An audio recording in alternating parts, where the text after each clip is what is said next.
Okay, so my participants, my notepads. I'm gonna flip you guys around. And holler if you can't see me because I didn't test the tablet. So here's my surroundings.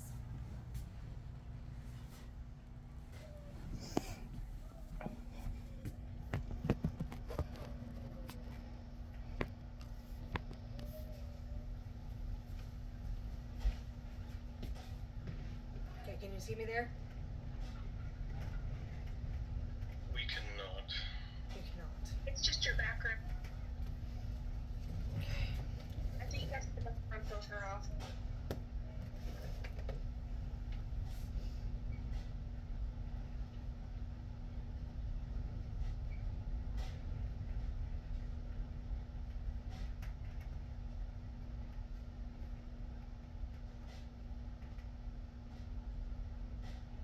Okay, now I don't even have me on the screen. Do you guys have me on the screen? No, sorry.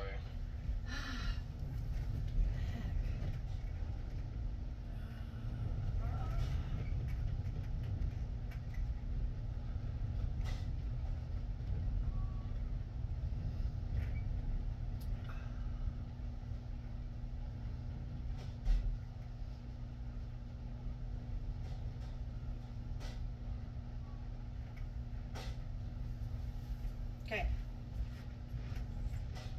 Now can you see You me? gotta take the blurry off too. It's not letting me take that off. Sorry, you got the way to blur you. It's gotta be perfect and pristine. Okay, so let me go to change background. There's like a circle with a line through it. There's blur and then there's all. Click on that. Circle the line. That's what I did first and then I went away completely. There we go. Okay. Yeah, that's better. Okay. Can you guys see me? Over here? Can't see you. Yeah.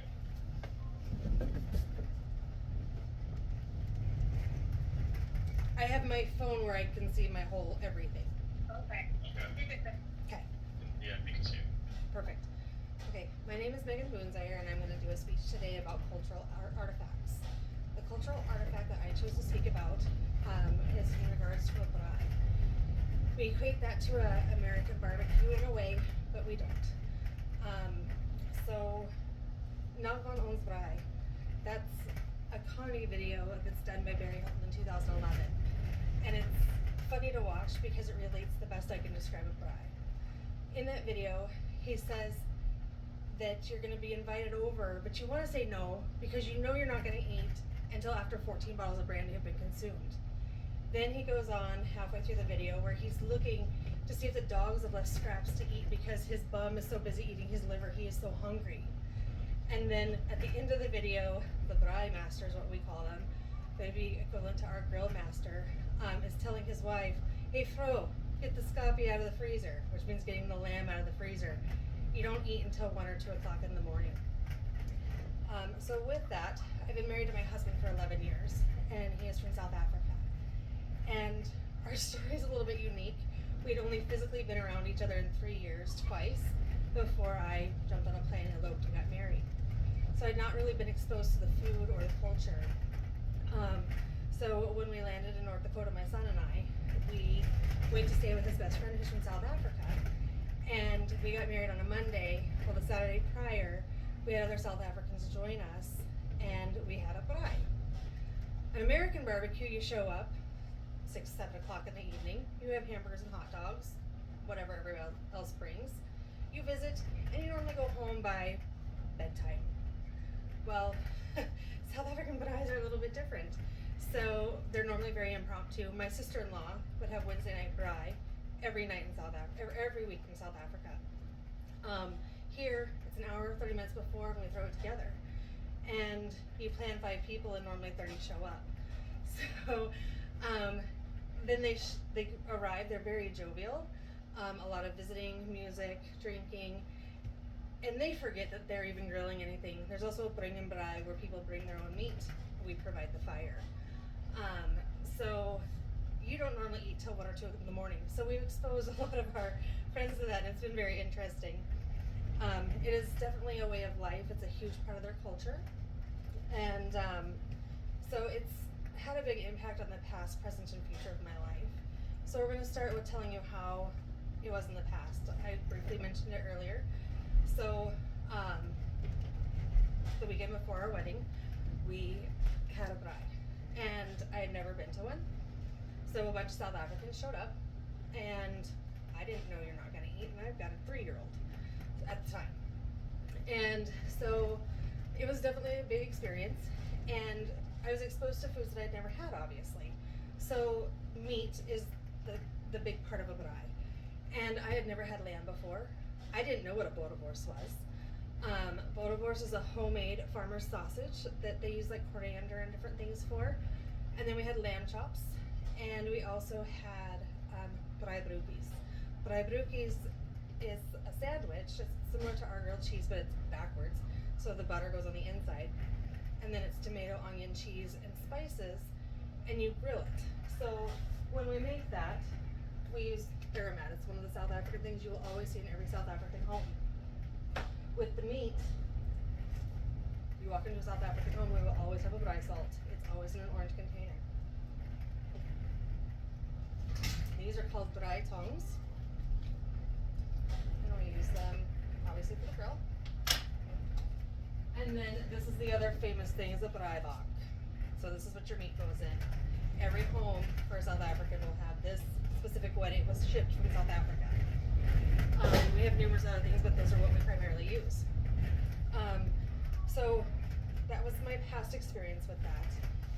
Then I'm going to tell you about how braais impact my everyday life.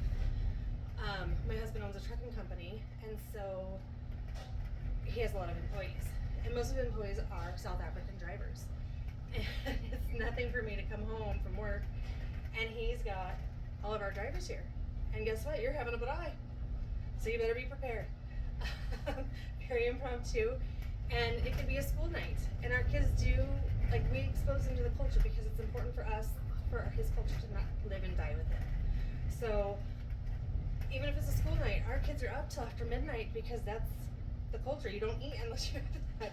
I always make sure there are snacks, but it's always centered around his food. I make milk tarts, I make different things from his culture, and that's what we eat.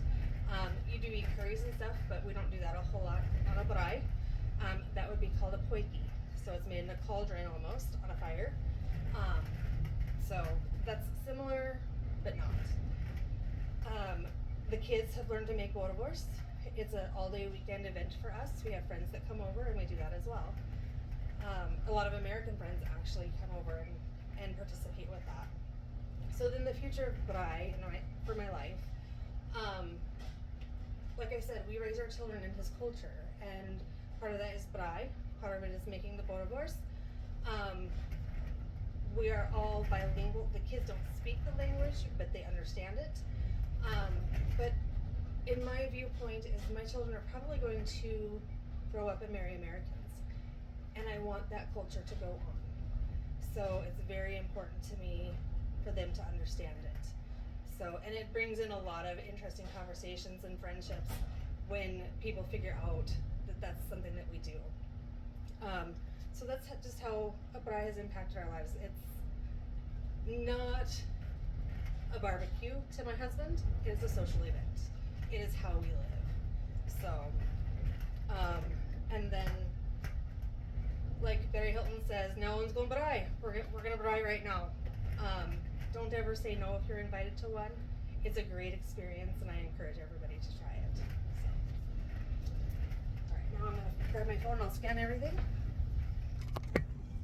So my participants.